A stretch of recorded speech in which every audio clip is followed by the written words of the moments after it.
Bonjour, Marie Conser. I'm an Oregon real estate broker with Janelle Scott, and I'm coming here today to talk to you about the state of the market nationally and locally for the month of September 2020 and looking beyond through the end of this year and into 2021. So without further ado, let's share some of those slides that I've prepared.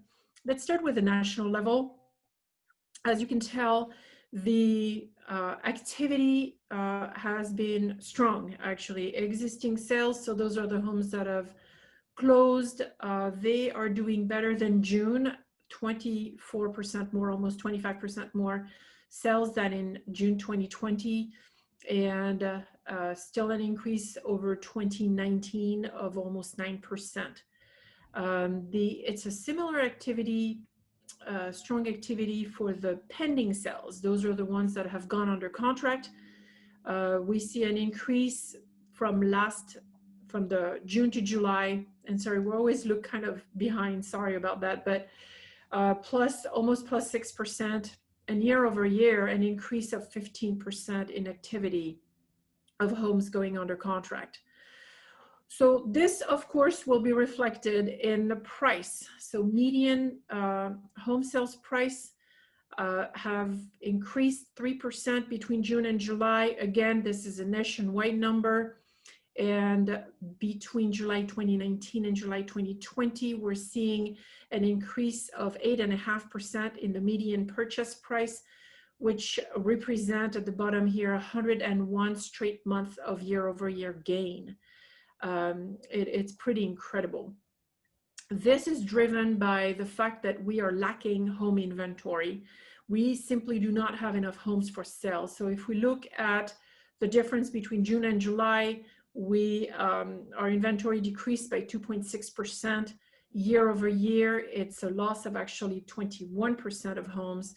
And when we express the unsold inventory in a matter of months, meaning if no more homes come on the market and the sales continue at the same pace, we are looking in July 2020 nationwide at a 3.1 month of inventory, which is less than in June, 3.9, and less than July 2019 last year, where we had 4.2 months of inventory. So 4 or 5 months is when we get into a more healthy, balanced market. Under that, we are in what we call a seller's market, where we have more demand for homes than supply of homes to sell.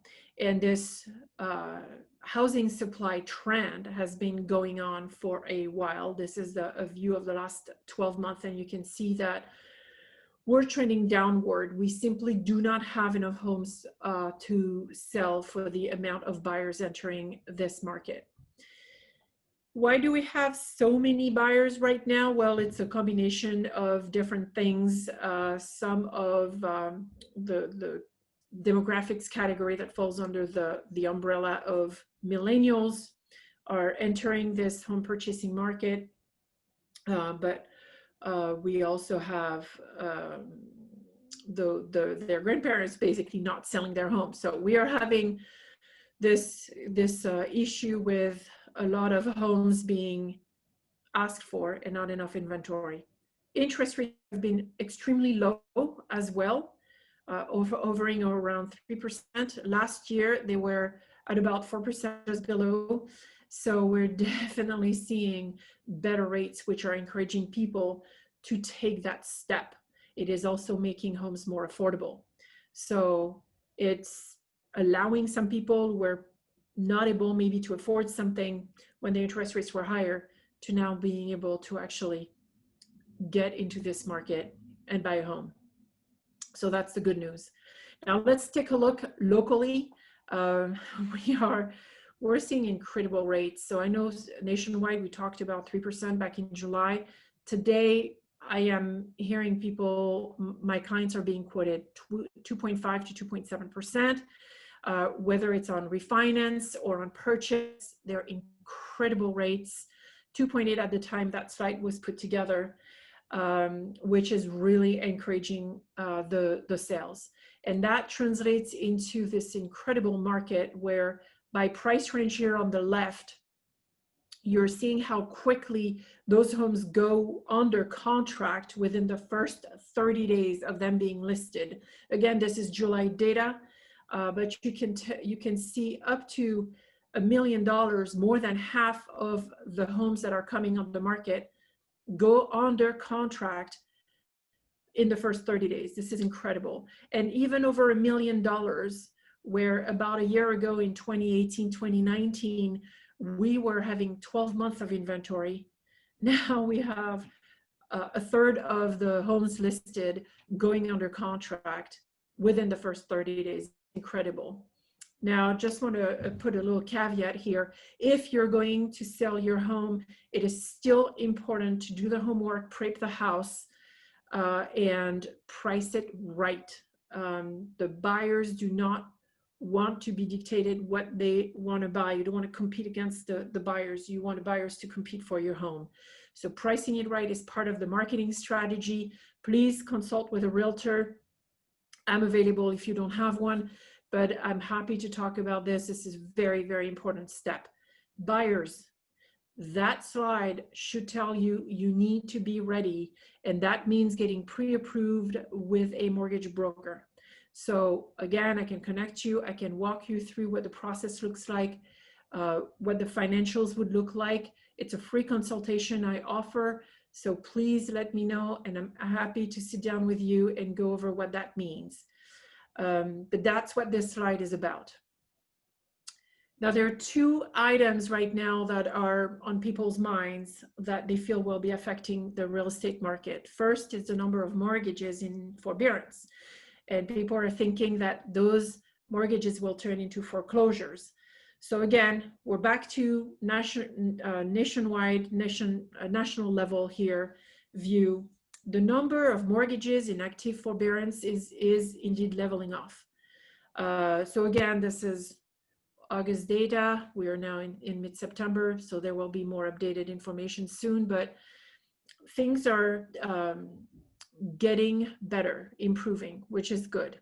Here is another piece of good news. More than 1 million households in forbearance right now are still paying their mortgage, which is incredible. It's about a quarter of the households in active forbearance right now. So what that means is they've, tagged their account to be in forbearance, but they're still making it. And it's like a just in case approach.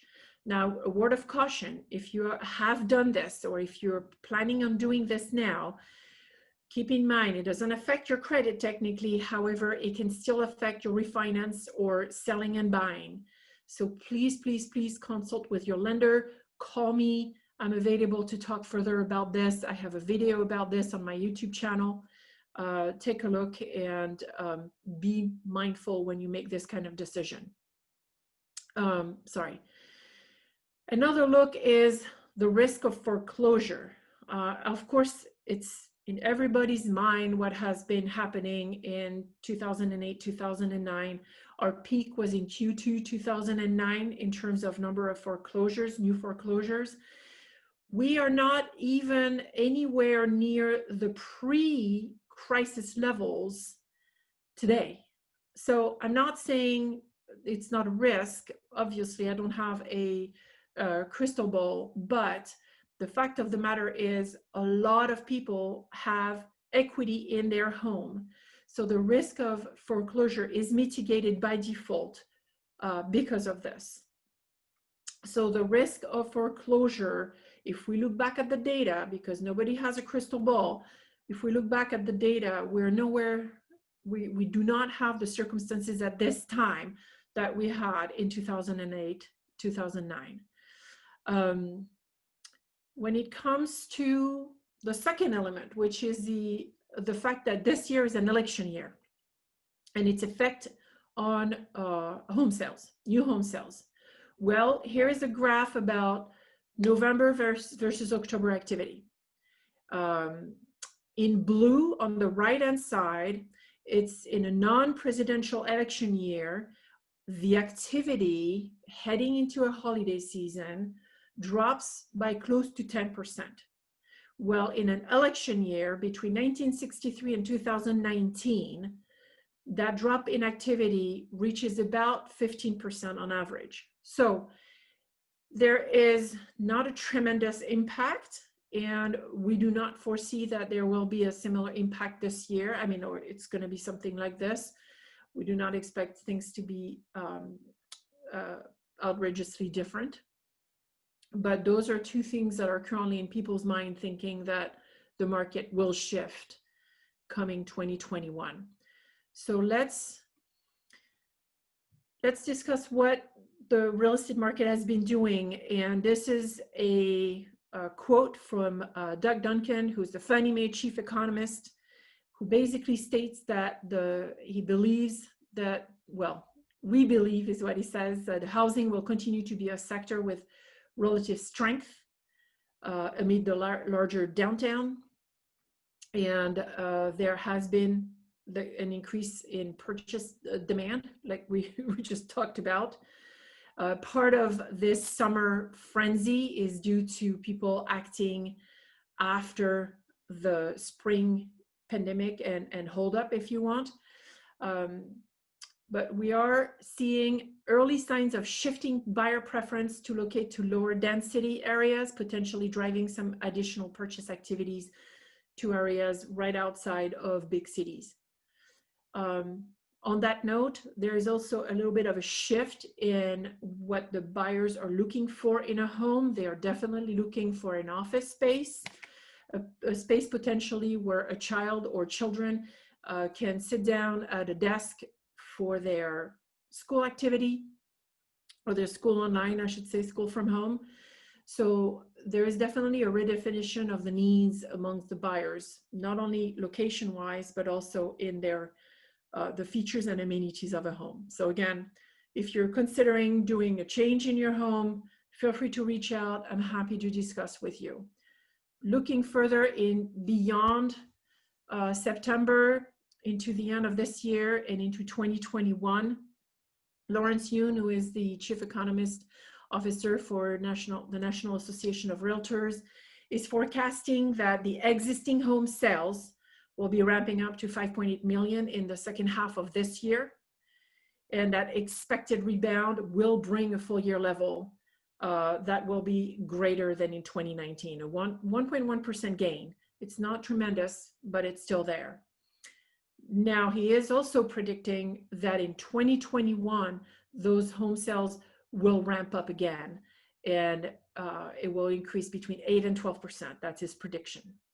So there you have it. This is the September 2020 market update nationally and locally. If you have any further questions or want to talk specifically about your real estate needs, feel free to reach out, schedule an appointment with you. I'm more than happy to meet with you. Free consultation, confidential, and we can discuss what that could look like for you in a month, 3 months, 6 months. Thank you so much. Marie Conser with John F. Scott. Bye-bye.